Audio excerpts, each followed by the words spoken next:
Nous atteignîmes bientôt un endroit escarpé de la côte où la mer, blanche d'écume savonneuse, était plus agitée. Il s'agissait des baleines qui continuaient de nous pousser vers le nord. À mi-chemin, nous accostâmes pour explorer le centre de l'île durant quelques jours. Les Indiens nous conduisirent vers les sommets élevés de la montagne pour nous montrer les rochers murmurants. On aurait dit une vaste cuvette, un cirque taillé dans la roche, au milieu duquel se dressait une table en pierre surmontée d'une chaise en ivoire, avec tout autour des sortes de gradins.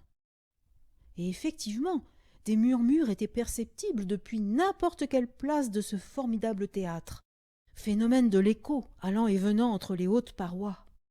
Autrefois, toute l'île appartenait aux Popsipetels, et c'était là qu'ils couronnaient leur roi. Un rocher colossal reposait en équilibre instable sur le bord d'un volcan, et selon la légende, lorsqu'il basculerait dans le cratère, descendant jusqu'au fond de la terre, ce serait l'avènement du règne le plus extraordinaire. Stubbins, tu te rappelles la chambre à air dont les dauphins nous ont parlé et qui se trouve sous le centre de l'île?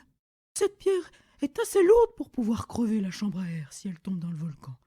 Et une fois qu'elle l'aura crevée, l'air s'en échappera et l'île ne pourra plus flotter. Elle coulera. Mais alors, tous ses habitants seront engloutis? Pas nécessairement.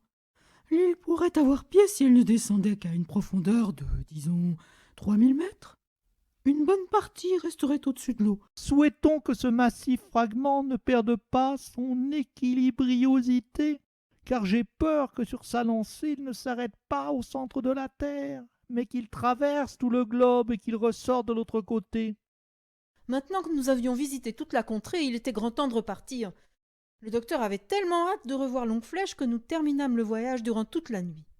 À notre grande surprise, le village n'avait pas dormi non plus. Ils avaient en effet choisi un successeur à leur chef décédé et le résultat de l'élection serait proclamé à midi. Longue Flèche se remettait tout doucement.